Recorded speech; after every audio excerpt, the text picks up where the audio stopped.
Regarde la beauté de ce chef-d'œuvre que Dieu peint chaque soir. Ça me rappelle son immense amour pour moi, pour toi. Le Dieu qui créa tout ceci? Je doute vraiment qu'il me voie. Encore moins me connaisse. Le Dieu Tout-Puissant aimerait peut-être une personne sainte. Mais sûrement pas moi. Rivka, si seulement tu avais pu être là les 3 ans où il nous a enseigné. Le maître Jésus? Saphira, Pourrais-tu nous parler de lui, Marie-Madeleine? Oui, raconte-nous ton histoire. Bien, d'accord. entrez.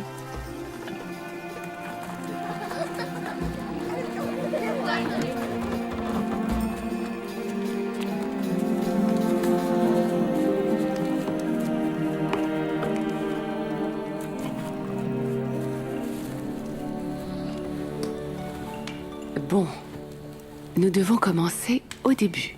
Quand tu as rencontré Jésus? Non. Pour comprendre l'histoire de Jésus, nous devons recommencer tout au début. Comme nous l'enseignent les Saintes Écritures.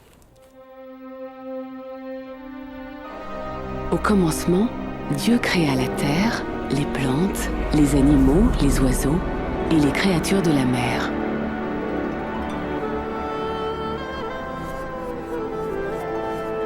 De la terre, il fit le premier homme. Puis souffla dans ses narines le souffle de vie. Ce premier homme s'appela Adam. Dieu dit, « Il n'est pas bon que l'homme vive seul. Je lui ferai une compagne semblable à lui. » Alors, Dieu prit une des côtes d'Adam et en fit une femme appelée Ève. Adam et Ève vivaient en présence de Dieu dans un magnifique jardin créé pour eux, appelé Éden. Dieu marchait et parlait avec eux dans le jardin. Il n'y avait ni souffrance, ni oppression, ni mort. Dieu dit à Adam, « Tu pourras manger de tous les arbres du jardin, mais tu ne mangeras pas de l'arbre de la connaissance du bien et du mal. Car le jour où tu en mangeras, tu mourras. »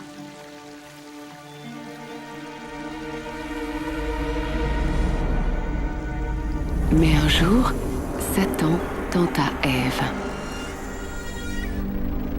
Elle prit le fruit, en mangea et en donna aussi à son mari qui était auprès d'elle. Et il en mangea.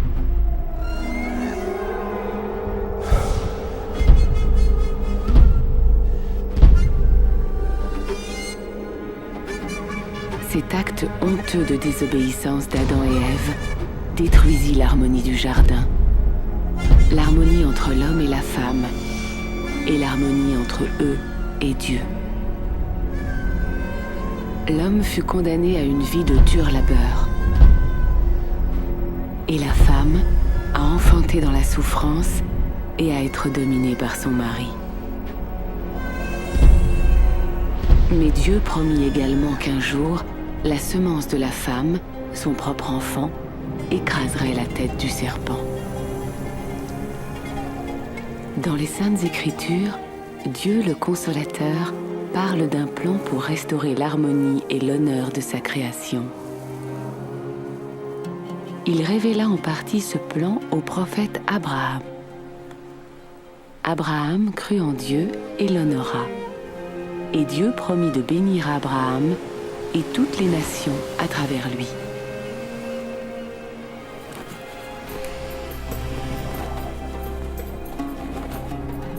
Un jour, Dieu testa Abraham.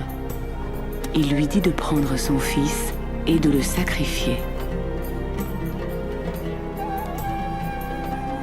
Abraham savait que c'était par son fils que Dieu lui avait promis une postérité et la bénédiction de toutes les nations. Mais il crut Dieu et lui obéit. Dieu appela. Abraham, je sais maintenant que tu m'obéis, car tu ne m'as pas refusé ton fils bien-aimé. Abraham vit tout près un bélier. Abraham l'offrit à Dieu en sacrifice à la place de son fils. Ce bélier offert à la place du fils d'Abraham, était une image, un aperçu du plan de Dieu. Ce plan détruirait la malédiction du péché et de la mort, rétablissant sa relation intime avec l'homme et la femme.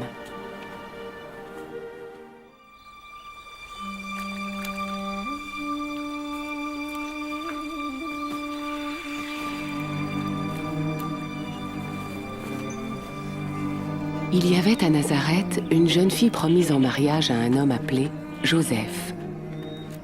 Elle s'appelait Marie.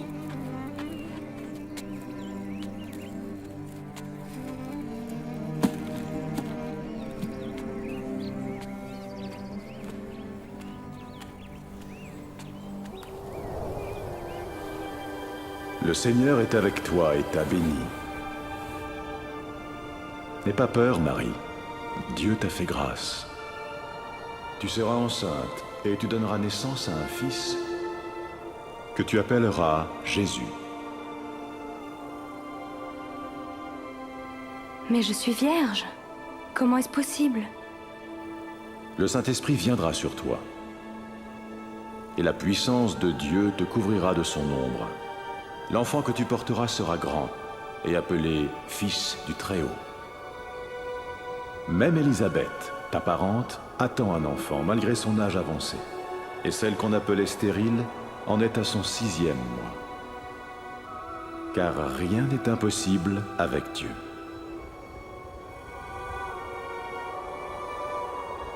Je suis la servante du Seigneur. Qu'il en soit fait comme tu me l'as dit.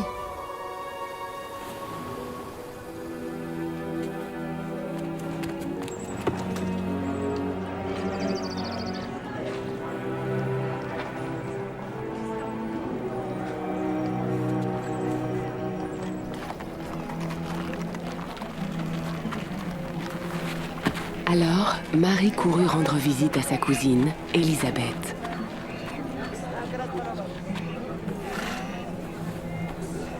Élisabeth! Marie? Cousine Marie?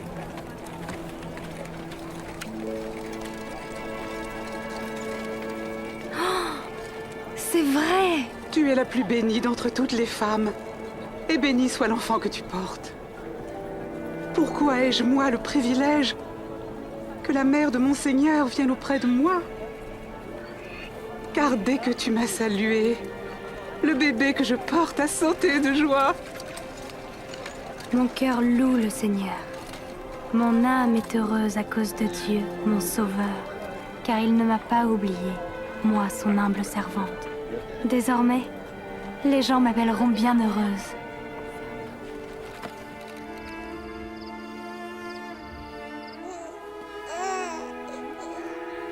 Jésus naquit à Bethléem, là où l'on gardait les animaux, car il n'y avait pas de place pour Marie et Joseph à l'auberge.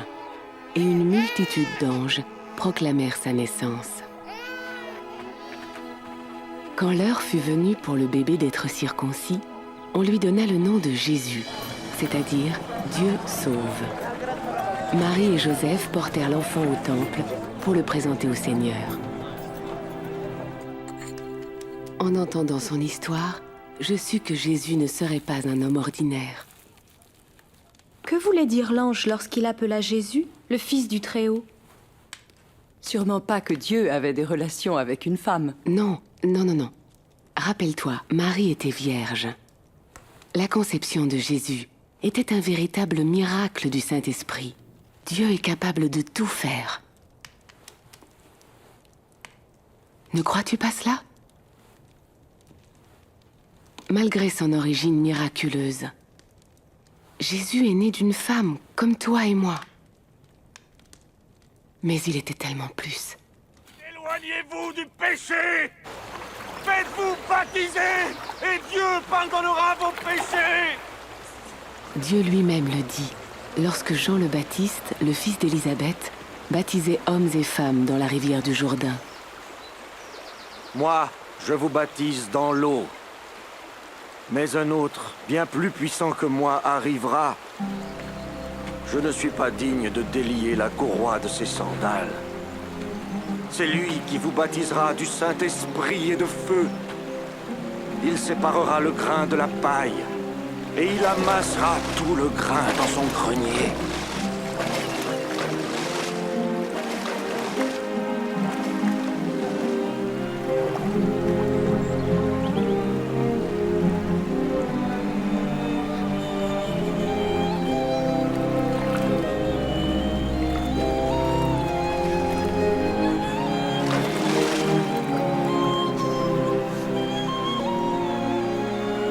Et l'Esprit Saint descendit sur Jésus sous la forme d'une colombe. Et une voix venue du ciel dit : « Tu es mon Fils bien-aimé, en toi j'ai mis toute mon affection. » Après son baptême, Jésus traversa les villes en enseignant, et son message renforçait son autorité.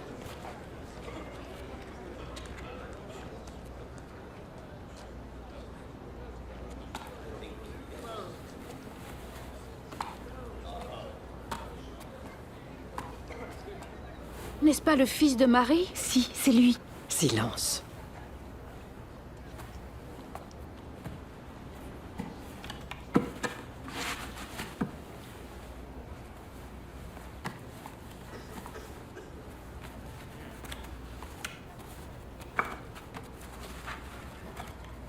L'Esprit du Seigneur est sur moi. Il m'a choisi pour annoncer la bonne nouvelle aux pauvres. Il m'envoie proclamer la délivrance aux captifs, le recouvrement de la vue aux aveugles, pour donner la liberté aux opprimés et proclamer l'année de grâce accordée par le Seigneur. Il parle bien.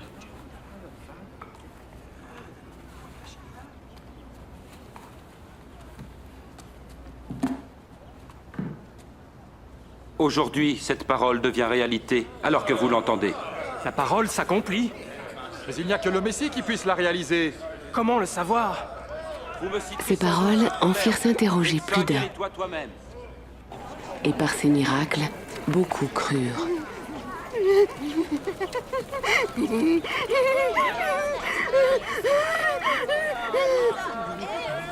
C'est encore elle.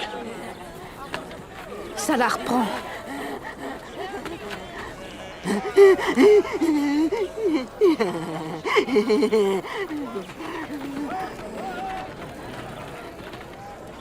Qui est-ce? C'est ce maître de Nazareth. Jésus. Bonjour. Bonjour.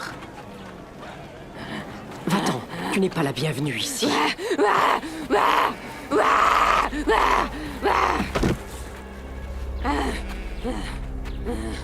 Maître, laisse-la. Tu ne devrais même pas t'abaisser à la regarder.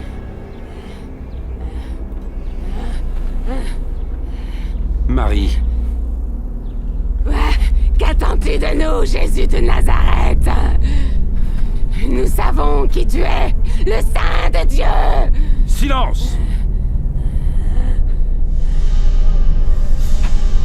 Esprit mauvais.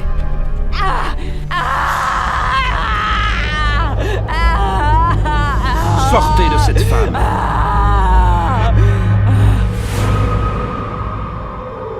Elle est morte. Il l'a tuée. Il va la toucher? Non, un homme saint ne ferait pas une telle chose. Marie, fille d'Abraham.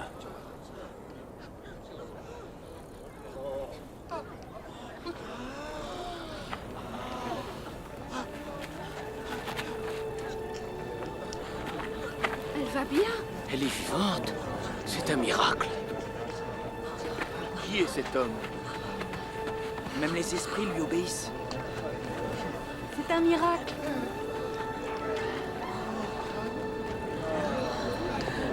Comment est-ce possible? Merci.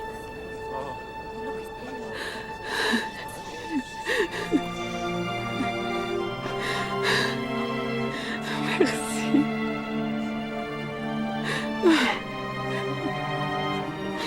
Merci. Merci beaucoup.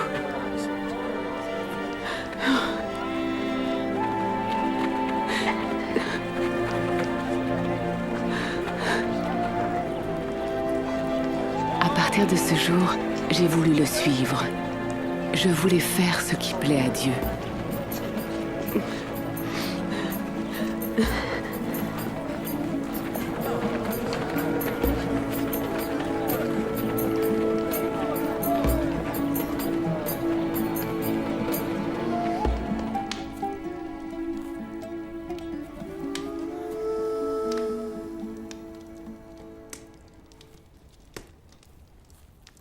J'ai vécu longtemps dans la honte. Mais Jésus m'a rendu mon honneur. Sa puissance a chassé ces esprits mauvais. Saphira! Dina, tu as vu ces miracles et tu l'as entendu enseigner. Oui. Alors tu sais pourquoi j'ai tout quitté pour le suivre. Et je n'étais pas la seule.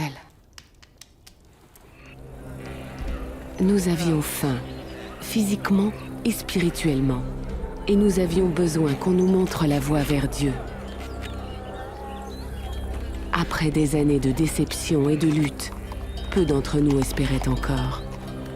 Mais Jésus semblait amener l'espoir sur son passage.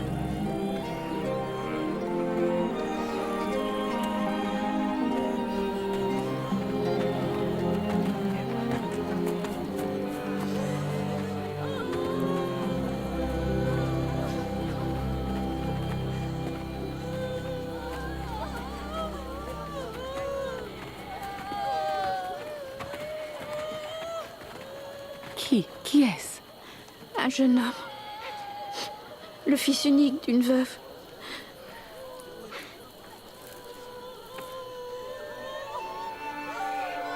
Jeune homme, lève-toi.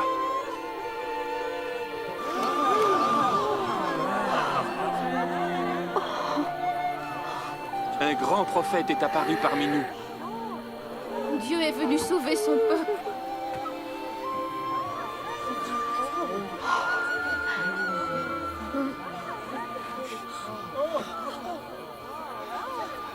Si vous aimez seulement ceux qui vous aiment, quelle reconnaissance en attendre?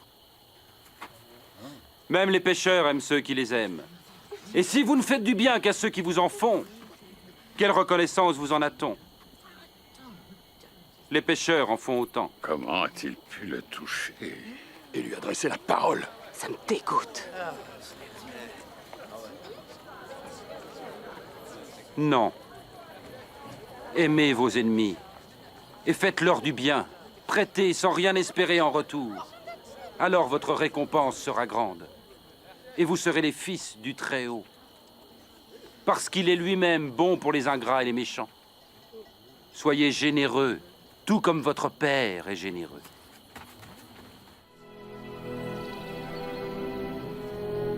Jésus enseignait que Dieu traite même les pires pécheurs non comme des ennemis à détruire, mais comme des brebis perdues qu'il veut sauver et ramener dans son troupeau.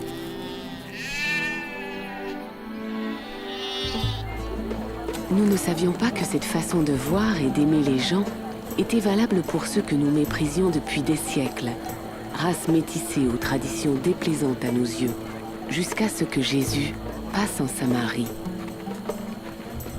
Qui est cette femme méprisée par tous? Elle est samaritaine. N'est-ce pas suffisant? Bien. Allons acheter à manger. Ne faisons pas attendre le maître.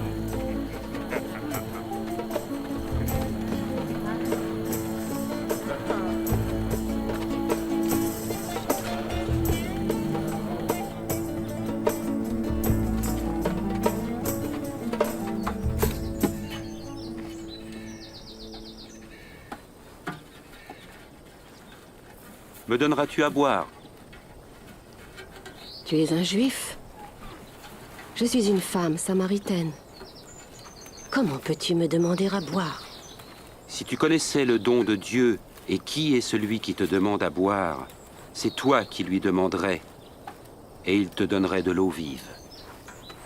Seigneur, tu n'as pas de vase et le puits est profond. Où trouverais-tu cette eau? C'est notre ancêtre Jacob qui nous a donné ce puits. Il en a bu, ainsi que ses enfants et son troupeau. Te prendrais-tu pour plus grand que Jacob? Quiconque boit de cette eau aura encore soif. Mais celui qui boit l'eau que je lui donne n'aura plus jamais soif. L'eau que je donne deviendra en lui une source vive qui jaillira jusque dans la vie éternelle.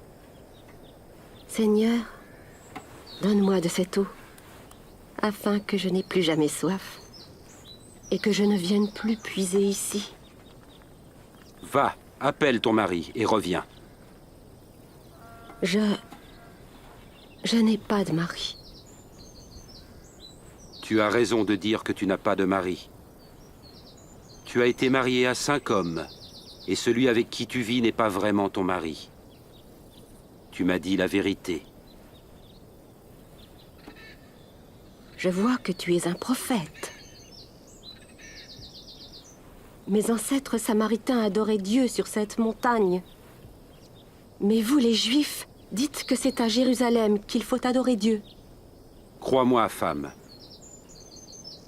L'heure viendra où les gens n'adoreront le Père ni sur cette montagne ni à Jérusalem. Vous, Samaritains, ne savez pas trop qui vous adorez.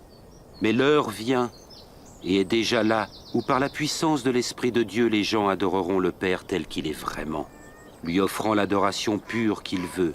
Dieu est esprit, et c'est seulement par la puissance de son esprit qu'on peut l'adorer tel qu'il est vraiment. C'est cette femme? Pourquoi est-ce qu'il lui parle? Sait-il qui elle est? Je sais que le Messie viendra. Et lorsqu'il viendra, il nous dira toutes choses. Je le suis.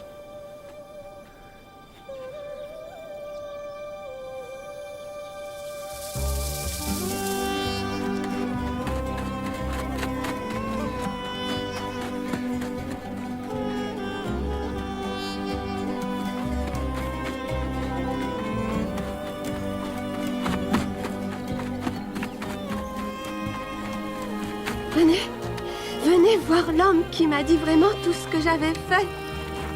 Venez! Peut-il être le Messie? Le Messie? Le Messie? Le prophète promis?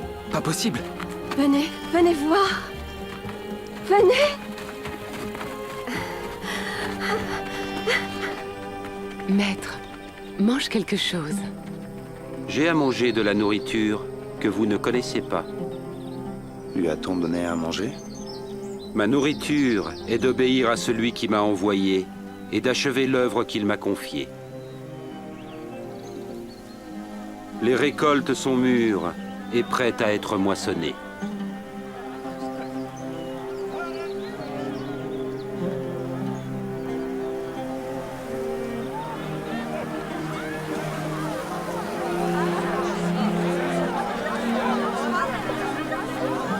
Regardez tout ce qui arrive. La bonne nouvelle est aussi pour les Samaritains?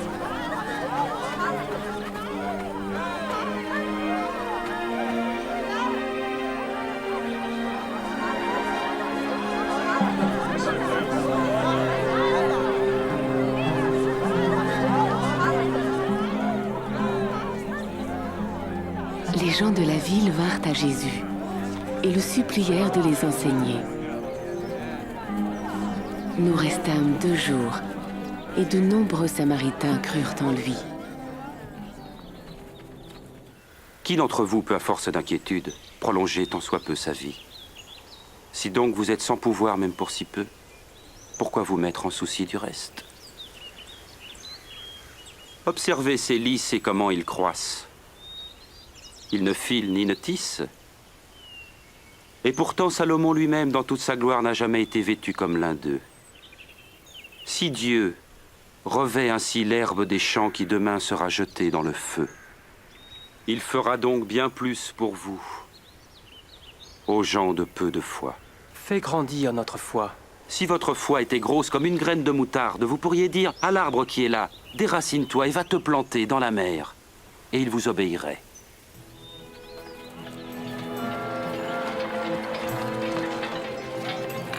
Il y aura toujours des occasions de chute, mais malheur à qui en sera la cause.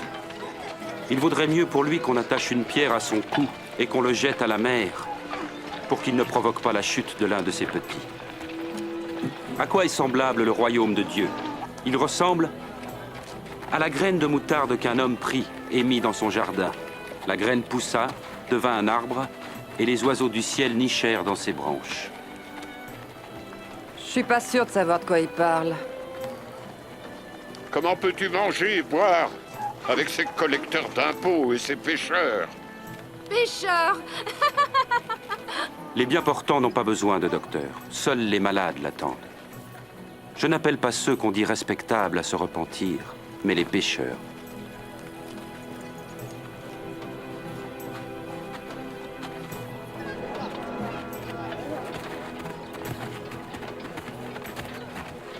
Si seulement je pouvais le toucher, je serais guérie.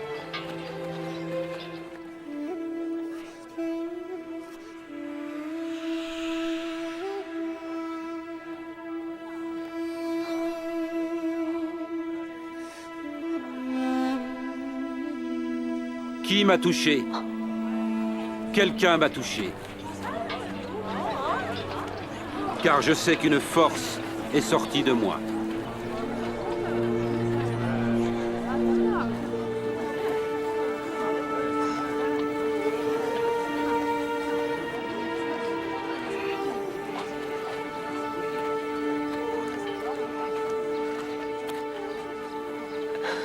C'est moi qui t'ai touché. Je souffre d'une perte de sang depuis 12 ans. J'ai dépensé tout ce que j'avais chez des médecins en vain.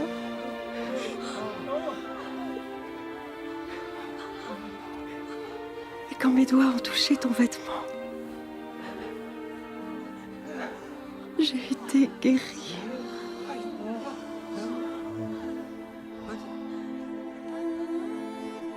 Ma fille.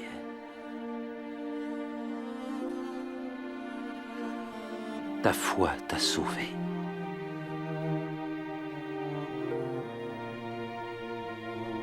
Va en paix.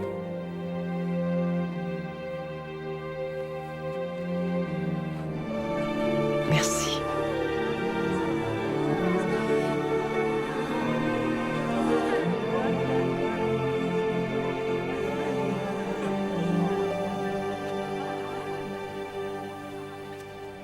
Il l'a appelée fille? Oui, quelqu'un qui, selon nos lois, a été impur pendant 12 ans. Il a vu sa honte et lui a rendu son honneur. Je ne sais pas ce qui guérit le plus, la puissance de Jésus ou sa compassion. N'ayez pas peur, petit troupeau, car votre Père a trouvé bon de vous donner le royaume. Vendez ce que vous possédez et distribuez-en le produit aux pauvres. Constituez-vous dans les cieux un trésor inaltérable et qui ne s'épuisera pas. Aucun voleur ne pourra l'atteindre et aucune mythe l'entamer. Car là où est votre trésor, là aussi sera votre cœur.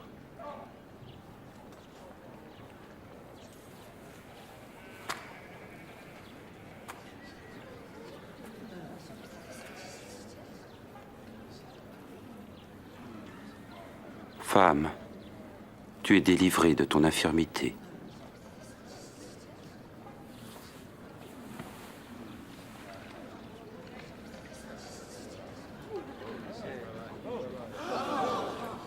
Regardez, elle est guérie. C'est un miracle. Oui, un miracle. Venez voir. Un autre miracle. Loué sois-tu, Maître. Louons le Seigneur. 18 ans de misère. Merci, Maître. Il y a 6 jours pour le travail, tu l'ignorais. Viens donc te faire guérir un de ces jours-là. Mais pas le jour du sabbat. C'est vrai? Bande d'hypocrites! Chacun de vous détache bien son âne ou son bœuf de la mangeoire pour le mener à l'abreuvoir le jour du sabbat. Regardez cette fille d'Abraham, que Satan tenait liée depuis 18 ans. Ne fallait-il pas la délivrer en ce jour du sabbat?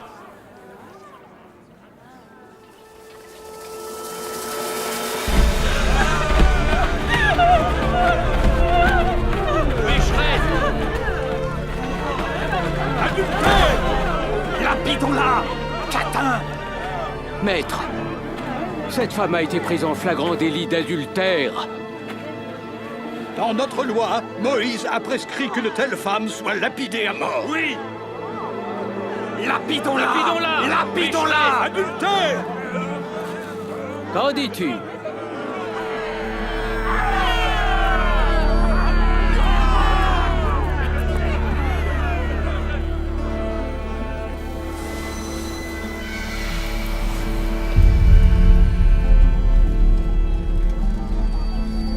Maître, nous avons le témoignage de 2 personnes.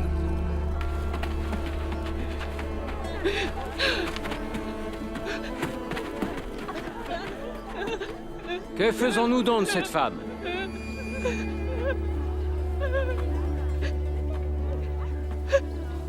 Que celui d'entre vous qui est sans péché lui jette la première pierre.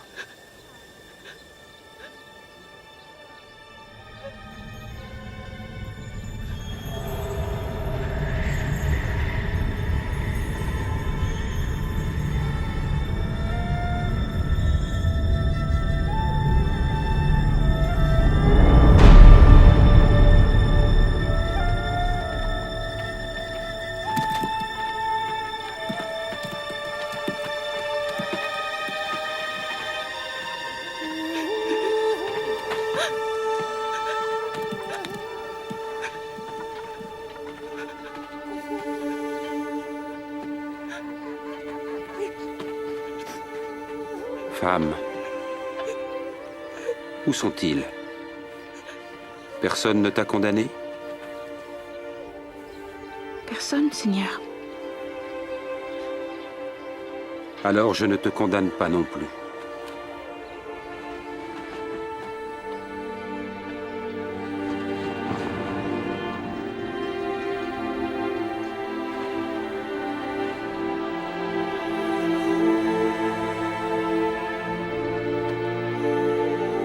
Va maintenant, et ne pêche plus.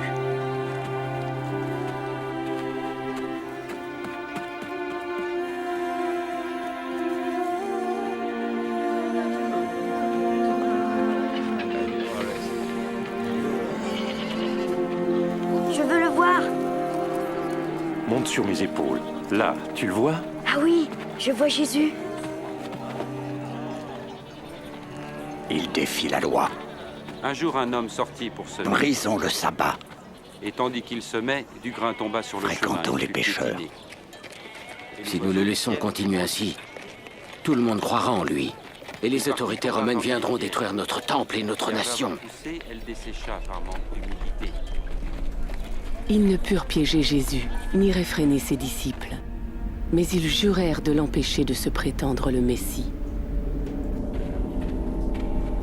Et ils trouvèrent un volontaire pour le trahir.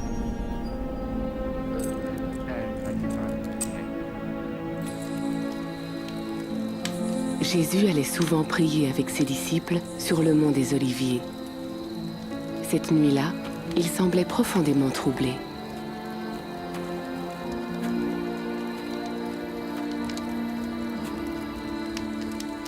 Pourquoi dormez-vous? Levez-vous et priez pour ne pas céder à la tentation.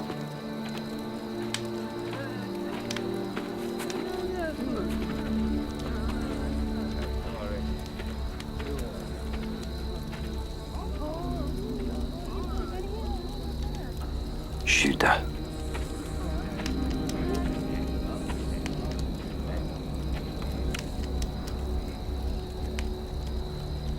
C'est par un baiser que tu trahis le Fils de l'homme. Maître, nous avons nos épées. Allez, arrêtons-le. Assez, ça suffit.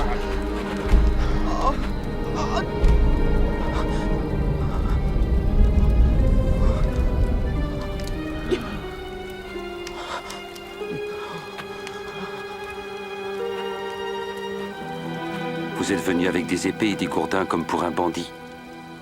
J'étais avec vous chaque jour dans le temple et vous n'avez pas mis la main sur moi. Mais cette heure-ci est à vous et à la puissance des ténèbres.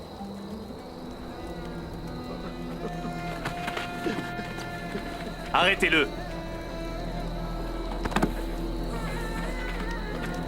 Son ami l'a trahi? L'un de ses propres disciples? Quelqu'un que nous connaissions bien et en qui nous avions confiance. Gardez-le bien. Cette nuit-là, les gardes rirent de lui et le frappèrent. Dis-nous qui te frappe. Prophétise donc. Qui va te frapper? Arrêtez. J'ai dit arrêtez. Emmenez-le au conseil.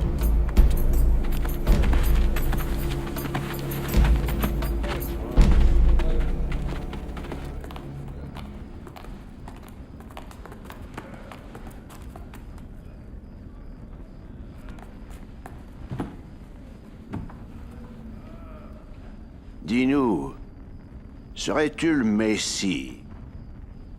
Si je vous le dis, vous ne me croirez pas.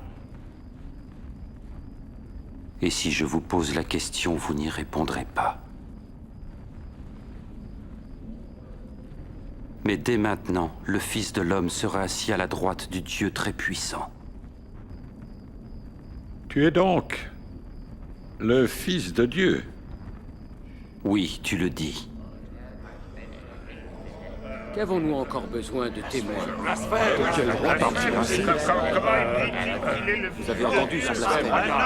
Coupable. Nous avons tous entendu ces paroles. Qu'en pensez-vous? Amenons-le devant Pilate.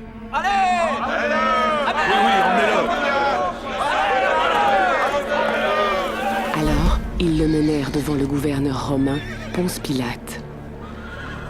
Gouverneur sans pitié, Pilate était responsable de la crucifixion de milliers d'hommes. Et que cherchez-vous ici, d'aussi bonne heure le matin? Cet homme jette le trouble parmi notre peuple. Il a causé une émeute au marché du temple. Il est coupable. Il conseille de ne pas payer d'impôts à l'empereur. Et il prétend être le Messie, un roi. Un roi? Serais-tu le roi des Juifs? Tu le dis. Nous n'avons de roi que l'empereur. Selon notre loi, il doit mourir parce qu'il s'est fait fils de Dieu.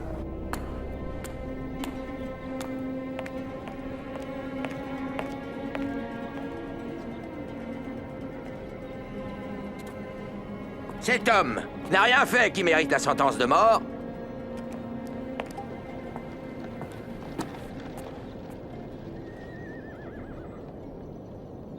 Je vais le faire fouetter et le relâcher. Si tu le relâches, tu n'es pas ami de César.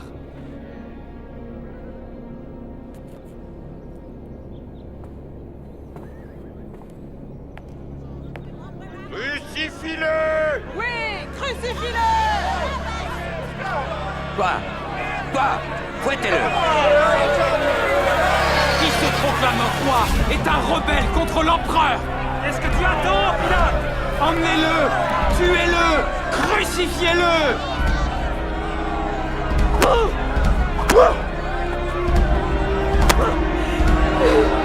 Il n'a rien fait de mal!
Porte-la! Allez, avance!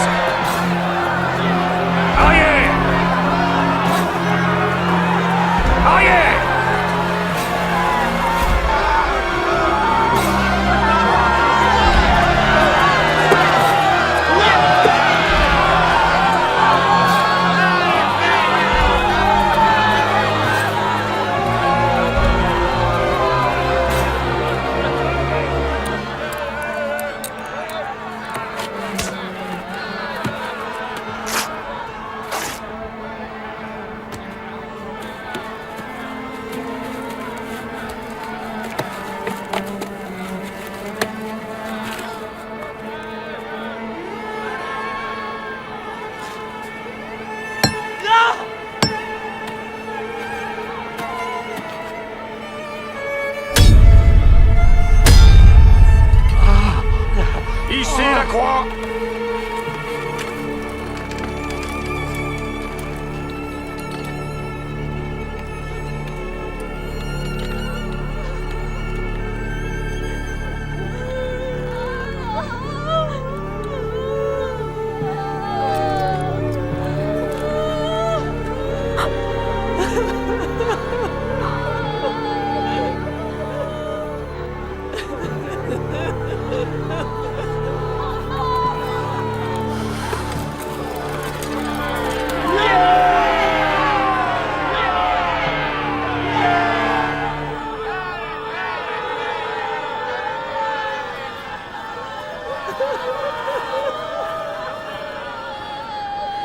Mon Père, pardonne-leur, car ils ne savent pas ce qu'ils font. N'es-tu pas le Messie? Sauve-toi et sauve-nous. Ne crains-tu pas Dieu? Il reçoit la même sentence que toi. Or, lui n'a rien fait de mal. Souviens-toi de moi, Jésus, quand tu reviendras comme roi. Je te le promets. Aujourd'hui, tu seras au paradis avec moi.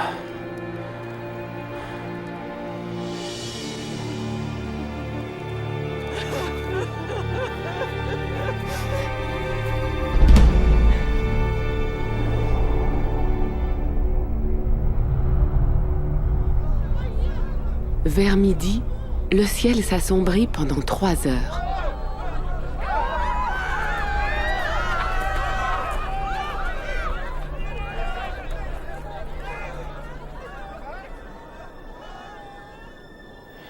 Père,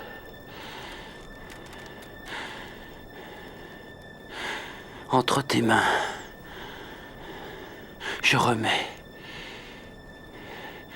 mon esprit.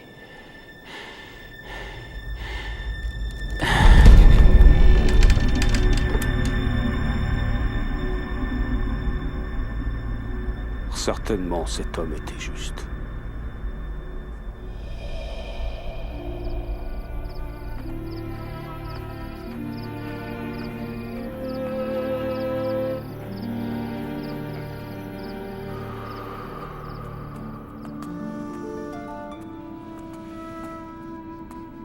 Il y avait au conseil religieux un homme juste qui n'avait pas pris part à la condamnation de Jésus. Cet homme s'appelait Joseph d'Arimathée. Il obtint la permission de Ponce Pilate de déposer le corps de Jésus dans une tombe proche de là, avant le début du sabbat, au coucher du soleil.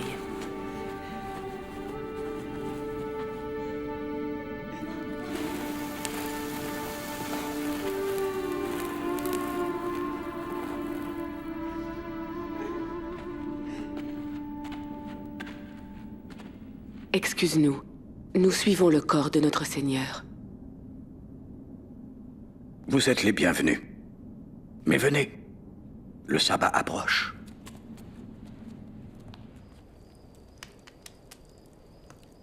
Pourquoi l'ont-ils tué? S'il était de Dieu, pourquoi les a-t-il laissés le tuer? J'ai posé toutes ces questions. Jésus avait autorité sur les esprits mauvais, même les morts l'écoutaient. N'aurait-il pas pu les arrêter? Je l'ai suivi pendant 3 ans, espérant qu'il était le Messie promis. Maintenant qu'il était parti, où pouvais-je aller? Elle est triste, cette histoire. Mais la suite est vraiment merveilleuse.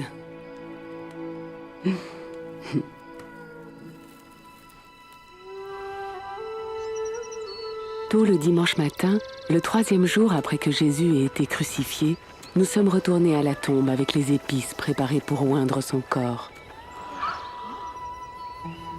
La pierre a été roulée.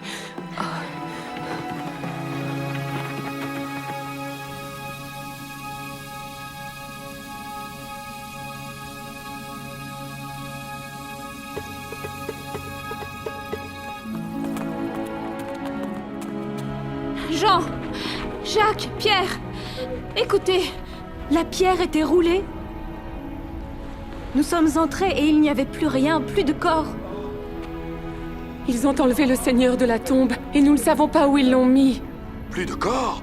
Comment est-ce possible? Allez donc voir vous-même.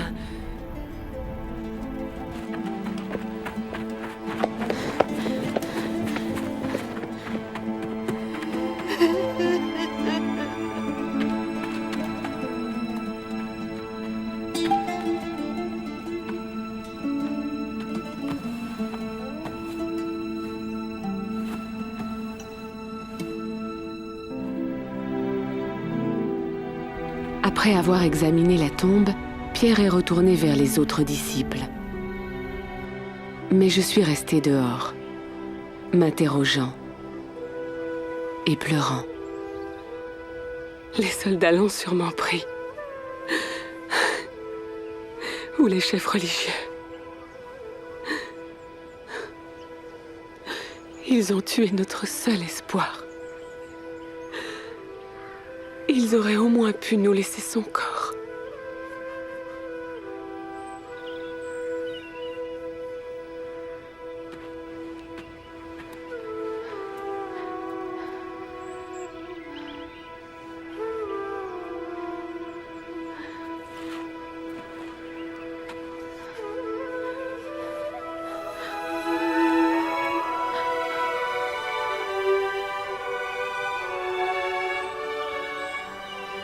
Femme, pourquoi pleures-tu?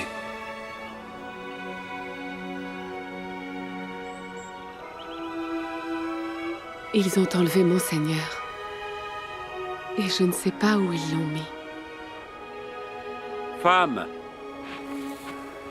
Pourquoi pleures-tu? Qui est-ce que tu cherches? Seigneur, si c'est toi qui l'as emporté, dis-moi où tu l'as mis, et j'irai le chercher. Marie.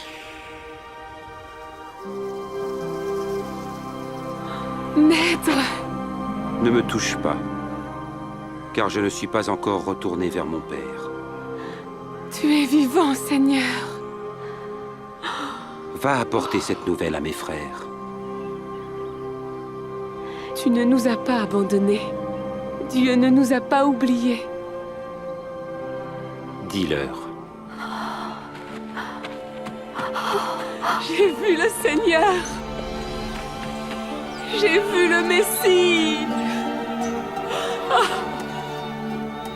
Il était vivant? Oui. Comment? La mort ne pouvait le garder. Alors pourquoi devait-il mourir? Pour vaincre la mort. Oh, je ne compris pas ce jour-là. Mais par la suite, Jésus nous apparut plusieurs fois. Et nous enseigna. Bien avant la venue de Jésus, les prophètes prédirent dans les Écritures que le Messie promis souffrirait. Ésaïe avait écrit « Il était blessé pour nos péchés, brisé pour nos iniquités. Le châtiment qui nous donne la paix est tombé sur lui, et c'est par ses meurtrissures que nous sommes guéris. » Le prophète Moïse déclara « Quiconque est pendu à un arbre est maudit de Dieu. » Quand Jésus mourut sur la croix, il prit sur lui notre malédiction, la mienne, du péché et de la mort. Son sacrifice et sa résurrection nous ont libérés de l'emprise du péché, de la puissance des ténèbres et d'une vie de crainte et de honte.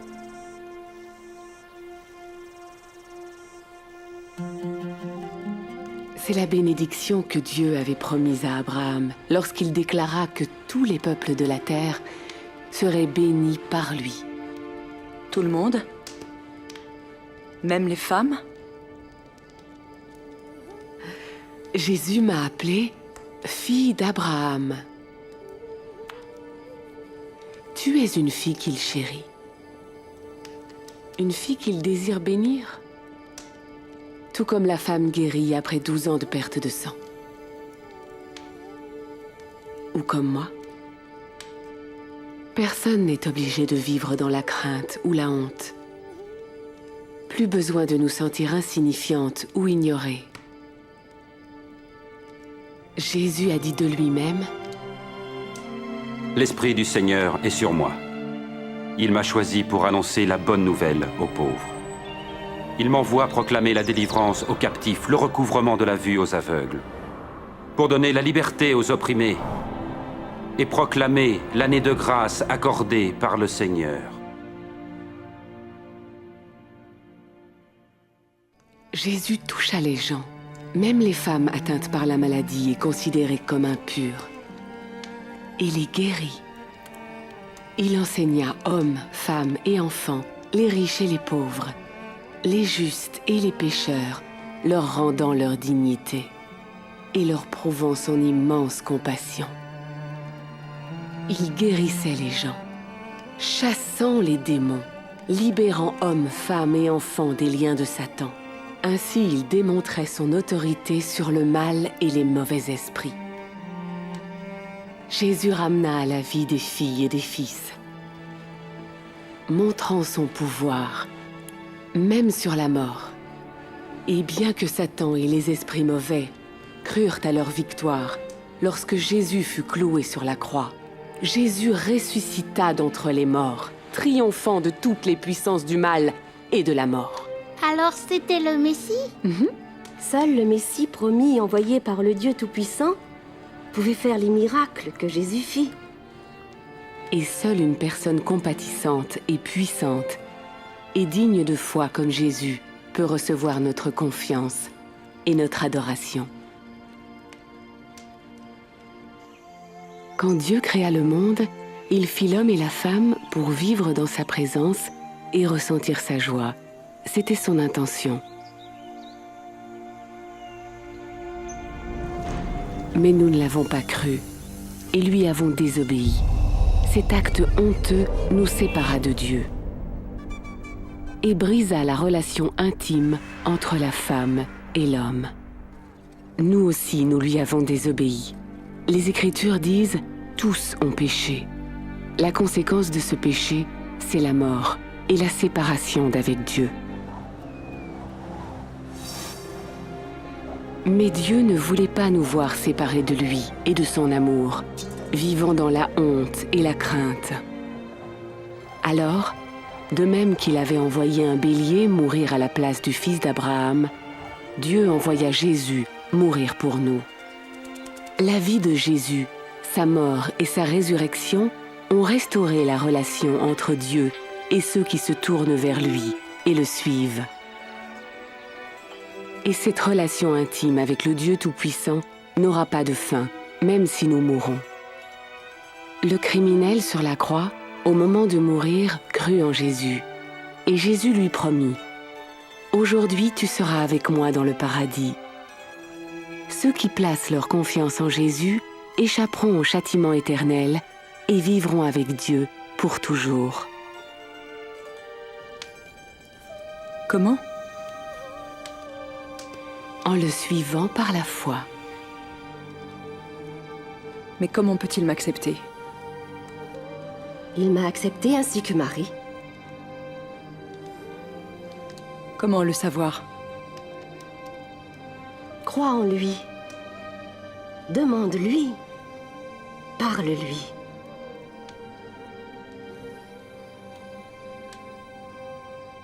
Dieu, mon Père dans les cieux, tu es saint et juste. Merci car tu m'aimes.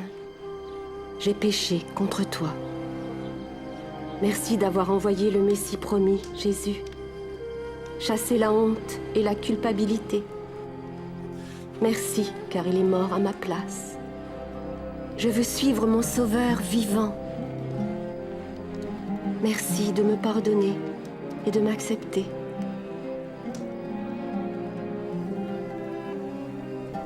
Amen. Amen. Amen. Merci. Merci.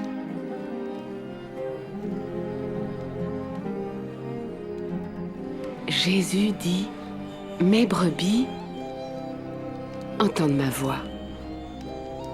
Je les connais et elles me suivent. Il te connaît, Rivka. Et il t'aime. C'est le début d'une relation éternelle qui grandit. Plus nous le connaissons et lui faisons confiance. Nous grandissons en obéissant à sa parole. En le priant par la foi. Et en étant avec ceux qui le suivent. Et nous parlons de lui aux autres, gardant en tête ce que Jésus a dit. Que Dieu vous bénisse et vous garde. J'ai reçu les pleins pouvoirs dans le ciel et sur la terre. Allez donc dans le monde entier, faites des disciples parmi tous les peuples. Baptisez-les au nom du Père, du Fils et du Saint-Esprit. Apprenez-leur à obéir à tout ce que je vous ai prescrit. Et je suis moi-même avec vous chaque jour jusqu'à la fin du monde.